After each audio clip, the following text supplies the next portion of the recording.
एक छोटी सी लोमड़ी अपनी मेहनत के बल पर डिज्नी के सभी राजकुमारों को मात देकर सबसे अच्छे दोस्त बन जाता है। उसे आइसक्रीम का छोटा व्यापारी कहा जाता है। लोमड़ी निक अपने बेटे के लिए एक बड़ी आइसक्रीम खरीदना चाहता है, लेकिन आइसक्रीम शॉप का मालिक उसे बेचने से मना कर देता है क्योंकि वह उसे लोमड़ी होने के कारण कमतर मानता है। फिर जूडी खरगोश अपने पैसों से उसके लिए आइसक्रीम खरीदती है। निक और उसका बेटा आइसक्रीम को पिघलाकर छोटे छोटे सांचों में डालते हैं और उन्हें ऊंची कीमत पर बेचते हैं। इस व्यवसाय से उन्हें अच्छा खासा मुनाफा होता है। जूडी को एहसास होता है कि निक काफी चालाक है और उसने विभिन्न कानूनी दस्तावेज भी तैयार किए हुए हैं। जूडी उसका पीछा करती है और उसके अपराधों को पकड़ने की कोशिश करती है।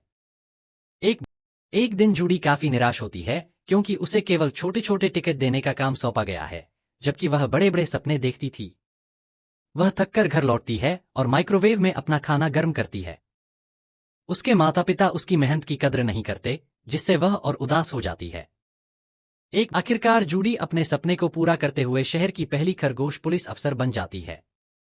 हालांकि उसे बहुत सी कठिनाइयों का सामना करना पड़ता है क्योंकि बड़े शहर में सफल होना आसान नहीं होता। पहले ही दिन उसे ट्रैफिक टिकट देने का काम सौंपा जाता है, लेकिन वह हिम्मत नहीं हारती और एक ही दिन में 200 टिकट जारी कर देती है। इसी दौरान उसे एक चोर को पकड़ने का मौका मिलता है, जिससे उसे आशा की एक किरण नजर आती है। वह खुशी खुशी चोर को पुलिस स्टेशन वापस लाती है, लेकिन उसके बॉस उसे डांटते हैं कि उसने मामूली अपराध के लिए इतनी मेहनत की। इसी बीच एक उदास ओटर उदबिलाव उससे मदद मांगता है कि उसका पति लापता है और जूडी इस मामले की जांच करने का निर्णय लेती है। जूडी निक को ढूंढती है और उसकी मदद लेना चाहती है और यहीं से दोनों का एक साथ सफर शुरू होता है। निक थोड़ा झिझकता है, लेकिन जूडी उसका साथ चाहती है। दोनों एक कार की जांच के लिए जाते हैं और उसमें एक सबूत मिलता है जिससे यह पता चलता है कि ओटर के पति को जबरदस्ती गायब किया गया है। 4:28 निक और जूडी को एक और बड़ी समस्या का सामना करना पड़ता है जब उन्हें एक गैंगस्टर के इलाके में जाना पड़ता है। गैंगस्टर उन्हें पकड़कर बर्फ में दफनाना चाहता है, लेकिन उसकी बेटी जूडी को बचा लेती है। 4:28 से 4:59 गैंगस्टर उन्हें अपनी बेटी की शादी में आमंत्रित करता है और उन्हें ओटर के बारे में और जानकारी देता है। ओटर एक शांत जानवर था, लेकिन अचानक पागल होकर अपने ड्राइवर पर हमला कर बैठा।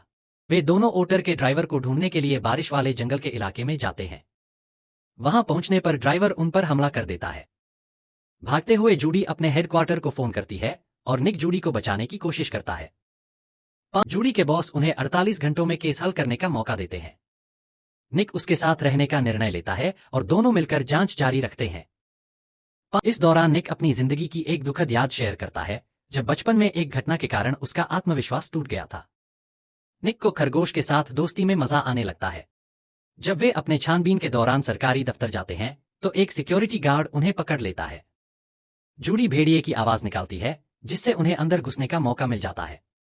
उन्हें एक बड़ी जगह पर सभी गायब हुए जानवर मिलते हैं जो पागल हो चुके हैं।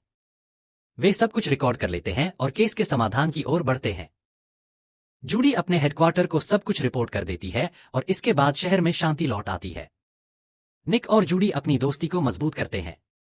प्रेस कॉन्फ्रेंस में जूडी कहती है कि शायद मांसाहारी जानवर प्राकृतिक रूप से खतरनाक होते हैं, जिससे निक को बहुत दुख होता है।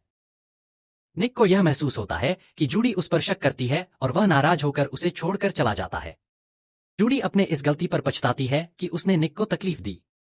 वह घर लौट आती है और अपनी पुरानी जिंदगी में लौटने की कोशिश करती है।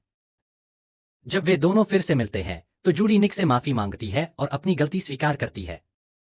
निक उसे माफ कर देता है। दोनों मिलकर गैंग के पीछे के राज को ढूंढते हैं। उन्हें पता चलता है कि एक खास फूल जानवरों को पागल करने के लिए इस्तेमाल हो रहा है। निक और जूडी गैंग के मालिक की बातों को चुपचाप रिकॉर्ड कर लेते हैं और इस तरह से सच्चाई सबके सामने ला देते हैं। डिप्टी मेयर को गिरफ्तार कर लिया जाता है। शहर की स्थिति फिर से सुधर जाती है और निक पुलिस अफसर बनने के अपने सपने को पूरा करता है। जूडी और निक अब साथ में अपराध के खिलाफ लड़ते हैं।